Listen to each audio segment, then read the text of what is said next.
Big Boss Malayalam പതിപ്പിൻ്റെ season 7 prediction ലിസ്റ്റിൽ ആദ്യം മുതലുണ്ടായിരുന്ന പേരാണ് രേണു സുധിയുടേത്.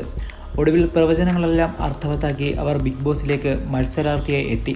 ബിഗ് ബോസിൽ രേണുവും മറ്റു താരങ്ങളും വാങ്ങുന്ന പ്രതിഫലത്തെക്കുറിച്ചുള്ള ചർച്ചകളും ഇപ്പോൾ സോഷ്യൽ മീഡിയയിൽ നടക്കുന്നുണ്ട്. ഇതിൽ പ്രചരിക്കുന്നത് പ്രകാരം ഇത്തവണ ബിഗ് ബോസിൽ ഏറ്റവും കൂടുതൽ പ്രതിഫലം വാങ്ങുന്നത് 2 പേരാണ്. ഒരാൾ രേണുവും മറ്റൊരാൾ അനുമോളുമാണ്. ഇവർക്ക് ദിവസം 50,000 രൂപയാണ് പ്രതിഫലമെന്നാണ് റിപ്പോർട്ടുകൾ.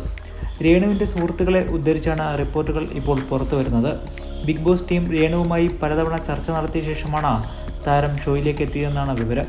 ആദ്യം രേണു ബിഗ് ബോസിൽ വരാൻ തയ്യാറായിരുന്നില്ല.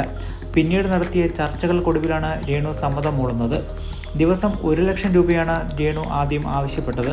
ഒടുവിൽ 50,000 രൂപയിൽ ഉറപ്പിക്കുകയായിരുന്നു. റീൽസും ഷൂട്ടിങ്ങും മോഡലിങ്ങും ഉദ്ഘാടനങ്ങളുമായി തിരക്കിലായിരുന്നു രേണു സുധി. 100 ദിവസം മാറി നിൽക്കുന്നത് ഇതിനെയെല്ലാം ബാധിക്കും. ബിഗ് ബോസിൽ പോകുന്നതോടെ ഫെയിമും നഷ്ടപ്പെടാൻ ചിലപ്പോൾ സാധ്യതയുണ്ട്. ഇതെല്ലാം മുന്നിൽ കണ്ടാണ് രേണു വൻ പ്രതിഫലം ആവശ്യപ്പെട്ടത്.